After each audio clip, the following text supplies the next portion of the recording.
the pick guard from a 1977 or 78 Gibson Ripper. Gibson was crazy in the 70s about changing up their serial number system all the time.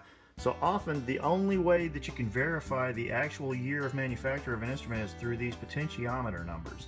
This potentiometer was made in 1977, the 30th week of 1977. So when it comes to these vintage Gibsons, it can be critical to try to retain these numbers. Now, this pot over here is bad. This is the volume pot. I'm going to replace this volume pot, and I'm going to try to retain the original can with the number on it. That way it has a little bit more authenticity to it.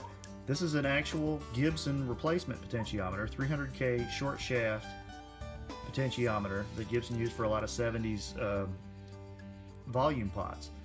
And I'm going to take the guts out of this potentiometer, and I'm going to put it in that potentiometer, and we will retain all the original numbering. Alright, so the first step is to pull off this knob. This one comes off real easy. If you're having trouble getting yours off, use the rag method that you can find in a lot of other YouTube videos. Next thing we want to do is take off this retaining nut and the washer.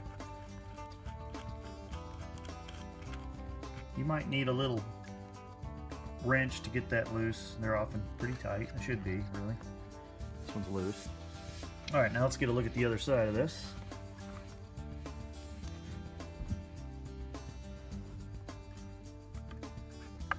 As you can see, that's loose.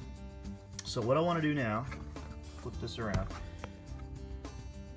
You've got your 3 connecting terminals here. We're going to cut all those loose. We don't need them anymore. This pot is bad. We're just interested in saving the case itself.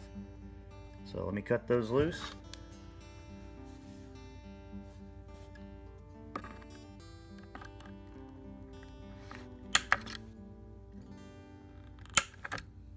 Alright, so that cuts those 2 loose. That's the output going to the output jack, and your hot coming in from your switch. As you know or may not know, the Ripper has an incredibly insane switching system on it.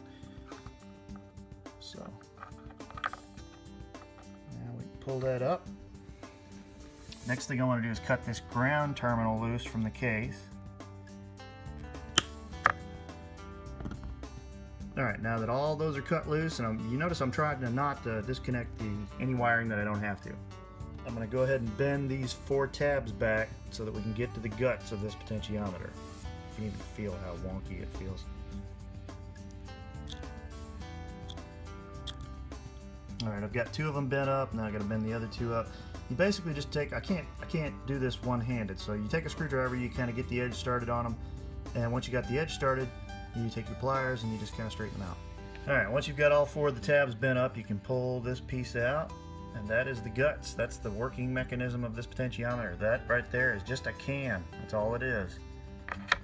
So, now here you can see there's actually a big chunk of the resistance material off of the potentiometer. So that's what's wrong with this. That's why this thing doesn't work right.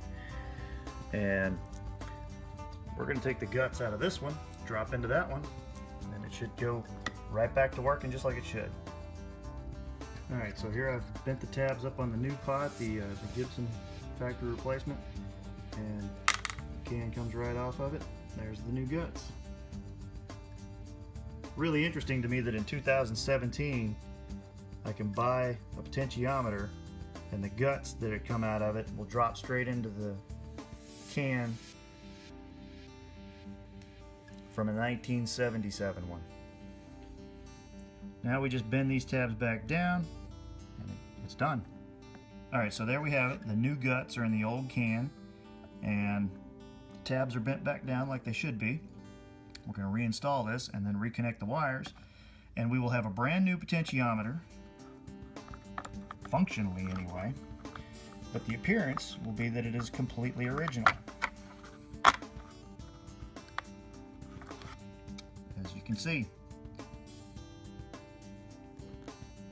Alright, now that everything's installed, the only thing left to do is to go finish soldering up these 3 connections, and it's all ready to go.